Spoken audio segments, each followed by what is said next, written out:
Hey guys, welcome to another episode of Tech Tuesday. I'm talking to Fahad Aziz. I've known him, can't say forever, right? Because I'm really, really old, but I've known him for a long time. He was one of the really early pioneers of technology in the senior living space, and he created a very successful company that he exited out of. We're going to talk about a little bit about that and that history, and we're going to talk about his new project that is really cool. But first, this.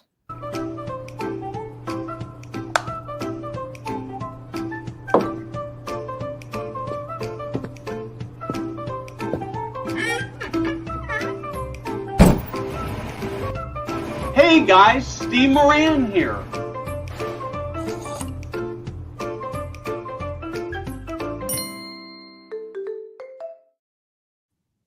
Fahad, welcome to Tech Tuesday. I'm really excited about being able to do this. I have been playing with your new I'm going to tease by saying I've been playing with your new platform, puppydog.io. There's some really, really cool stuff there that has lots of application for senior living and lots of other companies. But first off, you like one of the pioneers in senior living and this technology space and aging space. I'd like to have you talk a little bit about your history, how you started that first company, what it was, and your passion for it. Well, first of all, thank you so much, Steve, for having me on this podcast. It's always great to talk to you. Uh, I'm super excited about today's conversation. So my journey in senior living goes back almost like 14 years. I was in tech, not in age tech or senior tech. I was in New York, working for a very different type of company. And then I decided to leave my job and do a startup.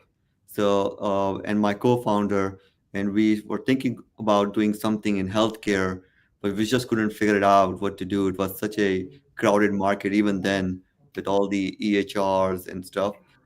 There was a young executive director of a community in Chicago that just opened up, and he invited us over and talked about a lot of challenges that he is having with his staff around engagement, around staff, and he invited us to spend more time in his community to understand what the challenges are. And for us, it was the first time to be in a community, let alone be spending so much time shadowing nurses, seniors, family members, and whatnot. And we soon started to realize that a lot of the challenges that they are having in the community is basically because of lack of communication, because everyone is so busy doing their job that they don't have time to communicate, right? Still a problem, but much less now than it was before smartphones were available or Wi-Fi were available in the communities. So we decided to build this platform. It's called Care Merge. It was an engagement platform. And the whole idea was that we can bring all the stakeholders together, send real-time updates to the families, to the nurses, and to the shift changes, the staff members, and so on. So when we launched this product in the first year or so, we got a lot of customers in Chicago and Illinois, but most of them started coming back to us and said, "Hey, this is a really good product, but it feels like a vitamin. It's not solving our real problem, which is the EHR, clinical workflows, billing, and all that stuff." So this product seems like way ahead of need right now. We are more worried about our day-to-day clinical and audit thing. You have heard these stories again, right? Yeah. So since coming back from technology background, we look at the requirements for the EHR and we say, oh my God, that's so simple. We can do it in 6 months. And little did we know that it took us 3 years to build the EHR. Yeah. It became one of the first EHR that runs on a iPad offline without Wi-Fi and was designed for assisted living, CCRCs, and so on. So that's how we got into it. And then by the time EHR was ready, the market has come around for engagement. So now we had two products that we started to offer. So and did that for next 10 years. And At the time of acquisition, we were serving close to 550 communities, touching over 100,000 residents through the platform. Cool. And so, how long ago was that you exited? So we got acquired in June of 2022. Okay. And now you've got a brand new venture. And let's talk a little bit about that and what it does. Right. So one challenge that I saw in Agetech, but also after the exit, we're talking to a lot of startups that I was advising or investing in, was that the companies were able to build really good products, but they were not able to communicate that to their customers. So part of marketing was broken. They didn't know how to speak the language of the customers, right? And we always had that challenge at CareMerge also, especially talking to AL versus CCRCs versus IL. The messaging has to be different that resonates with their challenges, right? So when I started thinking about my next venture and I was looking at all these new AI technologies coming out, I saw this huge opportunity that, hey, why don't companies who are using these AI tools to build their products, what if AI tools can also help them market their products, right? So, which basically means that you have a product and you're selling it to Steve. How do we know what Steve really cares about, right? So what the puppydog.io basically does is that it first understands the customer, understand their needs, create their persona, and once it understands that, then it starts creating the marketing messaging that the Steve would completely agree with, resonate with, and we make him excited about. So with puppy.io, our customers are now able to create these personalized videos that are tailored for every person that's watching them. Yeah, so it's really a cool platform. We're at Foresight. Fahad knows this. He's been helping me with it. We're working on a brand new, really exciting initiative. I'm going to call it that. And I built a slide deck on it. I'm playing with it. It'll be it'll be real exciting. I actually tried to build a second one, but I had some stuff going on yesterday. I wasn't able to do that. I was hoping to demo. Do you have anything we could actually take a look at to maybe see an example of it? Yeah, absolutely. Sort of putting you on the spot here on live, which is not the best thing to do, but if you should have a button down there where you can hit to present, and if we've got something we could look at. Yeah, why don't we show your demo? Oh, I'm not sure I want to do mine yet. I'm not sure I'm not ready to put that out to the world yet. Okay. So, although I would love to, but the other one, I was hoping to have one ready of mine that I could do, but I just didn't get it done. So, okay, don't worry about it. I have other demos that I can show you. Yeah. So let me figure out how to share screen on this one. Yeah, there should be a button that says to present down there. Perfect. See that? Share screen. Okay, perfect. So far, so good. Okay, it is coming. There we go. Good. Yeah, awesome. So this is a presentation of Puppy Dog. And when we are sending this presentation to hundreds of potential customers, the technology automatically does research on the person, find out where does it work, what does company do, how big is the company, what are their challenges, and then use that to decide what topics that this person will really care about. So in this case, it's Rihan. So we have decided that these topics are best fit for his need. Now, these are AI generated videos. So let's watch one first video, and I'll explain to you what's happening.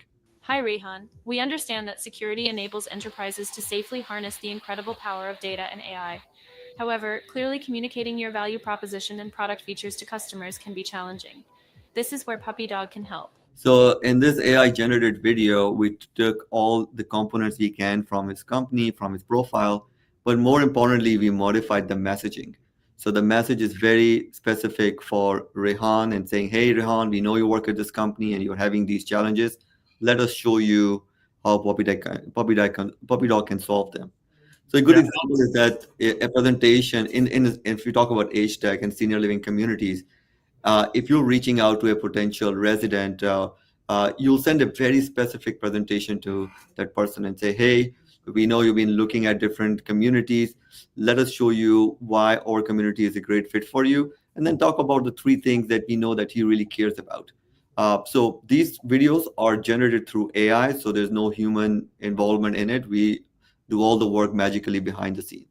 Yeah, and I want to add a couple of things to this. So, this is the person I'm talking on this particular one is a generic AI generated That's correct. persona, right? But you can do one that's you. So you've actually built one for me, and I'm hoping in the next day I'm going to have one that I can release just to show people. And I did some video stuff, and then you took some voice stuff that you captured of me from the internet, and it looks a lot like it looks like me, and it sounds like me. It's pretty amazing. Yeah, absolutely. And that's where you create this personal touch, right? Yeah. So if someone from the sales team at the community are sending these messages out, you want to make sure that her face, her voice is on every video, right? So when she's presenting or talking about different facilities, you want her to be the face. So when the customer or the prospect comes with his family to visit the community, the same person meets them. Yep. Right. Yeah. So I'm sorry.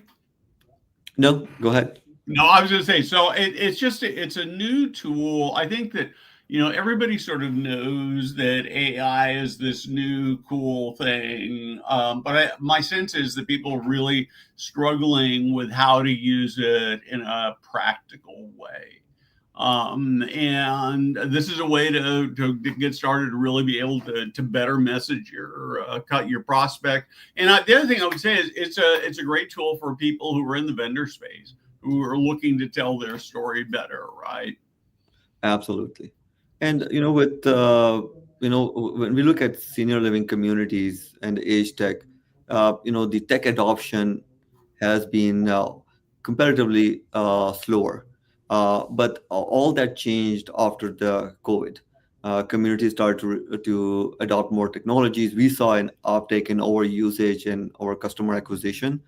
Um, but here's what's really exciting about AI is that unlike anything we have seen in the past in our lifetime, nothing has received so much quick adoption than the AI. And in our daily lives, we are using these AI technologies left and right, which we don't even realize is all AI, but we're using it. Like, look at ChatGPT. How many people are using it without any hesitation? Uh, and when I was part of Care Merge and we were building technologies, we always had this problem that you build these software that looks really good and does a great job, but it still requires people, staff members to use them, right? So we will spend a lot of time spend training the staff members, incentivizing them to use our product so that they can see the value.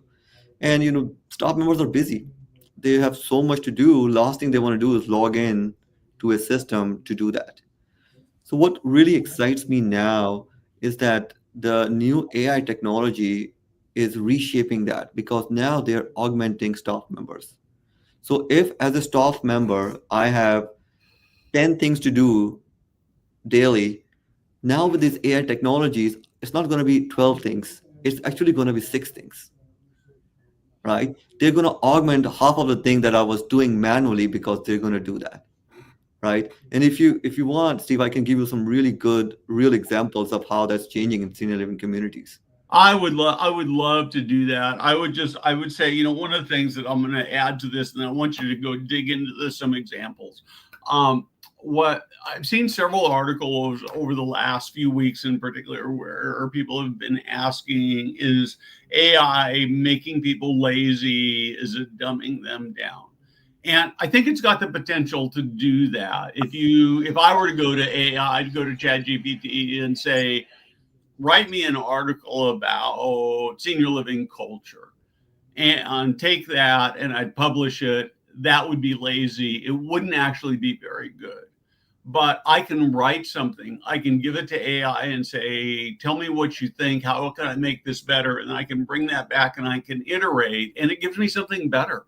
And so I just think it has so much potential to, in some sense, I maybe even work as hard as I did, but I get a better product for the same amount of work. So, how are you seeing it changing senior living? Stemming back to my time, like 6 years back, pre-COVID, there were a lot of challenges around staff not using the technology because they're too busy, Yep. right? Now, what we're seeing is awesome AI technology that are being used by communities. So I'm going to talk about three interesting use cases: marketing, in sales and marketing, senior living, resident engagement, and part of clinical services, right? So let's talk about sales and marketing, right? There's so much technology that basically complement what your sales team was doing before, right? Or marketing team were doing.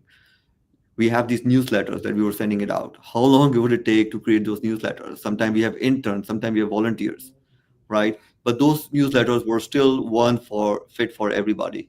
But now with AI technologies, we're seeing that communities are able to generate this more often, more personalized, and so on.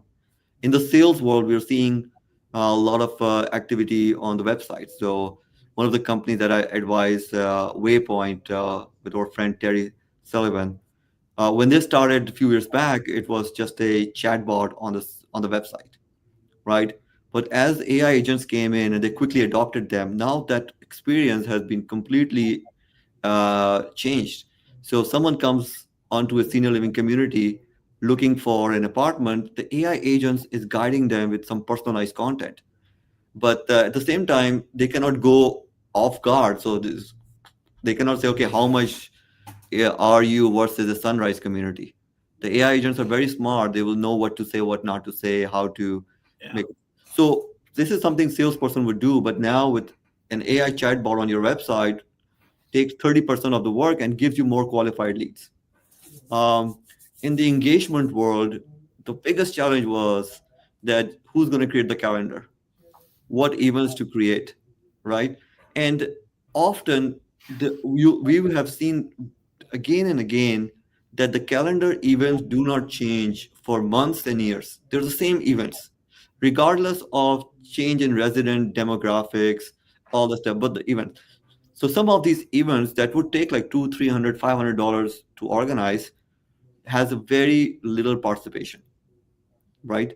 So now I'm seeing technologies like the company that acquired our technology, Icon.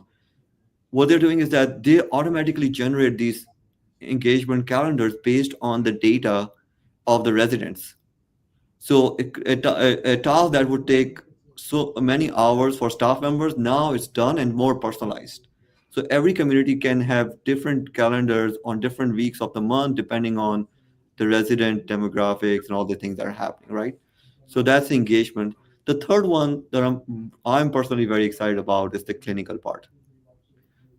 As a provider of an EHR, I have seen firsthand the challenges that nurses and nursing and the director of nursing and all the staff has to go through just to document what's happening in the day, just to capture medication, make sure there's adherence and reminders and all that stuff, right?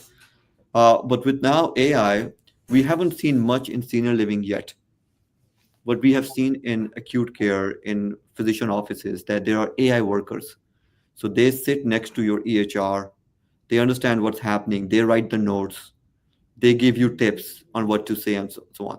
And the productivity has been like 30-40% have increased for the doctors just by employing these AI workers alongside the EHRs. And I'm hoping, right, very, very soon that they will bring that into senior living. One of the EHRs will.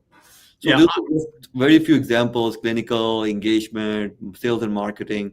But think around anything that the staff members are doing. Now they will have AI workers helping them. Dining, they will create the menu. They will make sure that no one gets everybody gets what they want. They will plan, okay, since we're gonna have to make this much food, let's make sure we have an inventory, we order the right amount of supplies and so on, right? So the efficiency is going to increase like tenfold. So that's where I'm seeing a lot of excitement and opportunity. Yeah, I'm so excited about that. I think one of the two big challenges I see in that area that we seem to be really struggling with is how do we? I mean, we've got obviously EHR, and we've got sort of the care and the medical data. We've done a pretty good job of collecting that and care plans. But I think that the area that we don't seem to have done a very good job of figuring out is using AI to just capture the day to day of what's happening with a resident. So I mean, I sort of have this vision of one day being able to have I mean, it sounds a little big brothery, but you have a camera over every resident's dining table, right? And the caregiver comes and the food is ordered and the plate gets set, the plate gets put in front of the resident, and this camera, this device is capturing how much of the food they're eating, whether they ask for seconds, whether they leave food on the table, how fast they eat, maybe even things like how much conversation is going on. And it starts to build a profile of what's really working for residents and not, and capturing these really weak signals that are hard for humans to capture. Is that in the realm of possibility? Absolutely. Non-intrusive way of doing things. We already have a lot of technology like Casper and others that are looking at your movement in the room, taking a look how long you slept versus how long did you sleep last night versus how long you spend the time in the bathroom. So non-intrusively, they are capturing all the data points. But the challenge has always been that if you get so much data, so many alerts, how do you respond to that? You don't have staff member to keep an eye on that, right? And that's where I think Safely you did a pretty amazing job that they put a moderation between the cameras and the staff members. So anytime they detect a fall, someone in the middle actually validates it's a fall, and then they forward it to the community to avoid to make sure that staff members are spending the right time. What you're suggesting is doable today. The question comes in that how much that this does touches the privacy part of it. Like if sometimes when you get an email and they say that, hey Steve, how are you, and you find out this is AI generated, you may not always appreciate it, right? Like you say, how did he find out my name? How does he know that I ate so much? How does he know that I'm not eating this, right? So there will be a fine balance of what is the appetite of the residents and staff members when it comes to so much personalization. Yeah. Yeah. I mean, I think that for me, it's not terribly bothersome because I've sort of accepted there's just no real privacy. So I came across this I was on LinkedIn yesterday afternoon, and I came across this very interesting platform that creates these really amazing videos that you can use. And so it was somebody I follow on LinkedIn, and they posted about it. And so I did some exploring, and I clicked on the website for this company and went and looked at it. And then a couple hours later, I went to Facebook, and I was looking at Facebook, and I started being fed ads from this company. Yep. And so they had obviously, from me, just, I hadn't filled out any forms or anything, but they just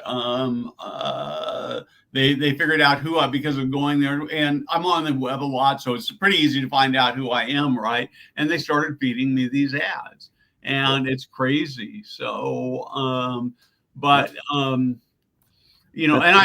put that quote back up. I really like that, or that comment back up. AI agents allow humans the opportunity to focus on human tasks for better outcomes. And I do think it's going to elevate senior care and services. Absolutely. It will make the experience of residents better, will allow communities to do more with less, and it will also ease the work pressure on staff members. They deserve best quality of life too. It's so unfair that they spend like 8-10 hours in a community, very stressful environment for them. Yep. and only because they have to do documentation. It's not because they're not doing the care work that they do really well. The part where they get really stressed is that they miss the paperwork, documentation, billing, communicating to the family members, and all that stuff, which can be done by these AI workers eventually. Yep. Yeah. Yeah. I mean, I just, I've talked about this before, but I have this vision where maybe everybody in the whole community carries like a body cam that a police officer would carry.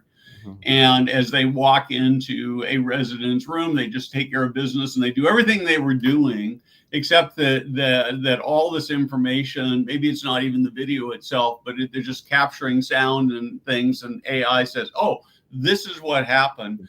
This is what needs to go into the medical record. And maybe here's this other stuff, data over here that we just need to tuck away that looks interesting. We don't even know what it means. And then over time, it says, oh, we're seeing these things about Mrs. Smith because of all these interactions. And so here's some things you can do to make her life better, your life better. And there are always a trade-off, right? The privacy, but then there are benefits. When we were deploying Alexa devices, and I've been into many resident meetings, and there were a lot of concerns about she's listening to me. What if she get to know things that I don't want her to know, and all that stuff. But at the same time, the adoption was crazy. Anybody who had an Alexa in an apartment, they fell in love with it. I had Yep. this really interesting example. We deployed Alexa at a community, like 2,000 Alexas, and the Alexa Amazon gave us the newer versions. So we went back to the community and were replacing with the new version. And one apartment resident refused to give us the Alexa. She said, "No, this is mine. I talked to her. This is mine. I'm not going to give you this one." Yeah. So the part was they were loving that discussion they were having with the Alexas, and they were coming up with new use cases. They were telling us, "I asked Alexa about what's on TV tomorrow. I asked Alexa this and that." So the point I'm trying to make is that there's a real value, right? Then there's an adoption, right? And then That's right. it outweighs the privacy and other concerns, right? Today we will not stop going to these websites because of the privacy issues. We still have to go there. So That's right. if you look at that from that perspective, I think it's just a matter of time that senior living communities will be adopting more and more AI, and it will be more acceptable. Yep. Yep. Yeah. Absolutely. I think we're going to find more and more, just sort of as an aside, one of the things I've been really puzzled about is in my own healthcare system, they're not using AI-based scribes. I actually was at my dermatologist because I've got a bald head and I have to do that every couple of years. And they were using a human scribe. And I actually asked, they said, well, the human can do it better. And I'm actually not sure that that's true. So I just think the potential is so high. So it sounds like you've got maybe behind the scenes. This is probably an unfair question to ask you, but I'm going to do it anyway.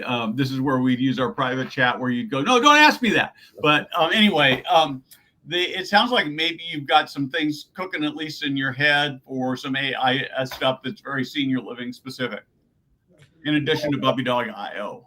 Well, lived in that space for so long that it's very difficult to detach myself from there. Yeah. So the way I stay connected is either I invest in the startups in that space, advise them in my limited capacity, and just keep reading on what's happening. Sometimes I learn what we're working with puppy dog customers, and then take my learnings and share that with companies in the senior living space. And I see an unbelievable opportunity to bring AI into senior living, and I hope all these young founders and innovators who are building technologies, will soon make it available to senior living. Yeah, you and I were both at Mary Furlong's conference last week, and it's been for me a few years since I've been there, and I was so impressed. I just feel like the quality of the emerging technology is so much better than I was seeing at that same conference 10 years ago, and that's not a reflection on Mary. It's just a reflection on better appreciating the opportunities and thinking more, and perhaps just attracting brighter minds to the problem. And Jeanette, you're absolutely right. We worry a lot about AI errors, but we forget about all the human errors that are already being made. Somehow those scare us less than the ones of the machine, right? Yeah. So, so we are about out of time. Any last words about senior living, about Puppy Dog IO? Anything? No. Thank you again for having me on this podcast. We really enjoyed this conversation. I think my only last comments would be that if you are an operator or part of the senior living, this is a opportunity for you to openly embrace the AI that's coming to you. There's no reason to push back. Obviously, make sure that it's safeguarded and everything. But if you adopt it, it's going to definitely improve efficiencies and make your life easier. So that would be my only comments as we wrap up. Very good. Fahad, thank you so much. Excited to continue to dig in with Puppy Dog IO, and we'll put out some stuff publicly of some work we're doing with it. Thank you for joining me, and I look forward to continuing to talk. Great. Thank you. Thank you all for joining.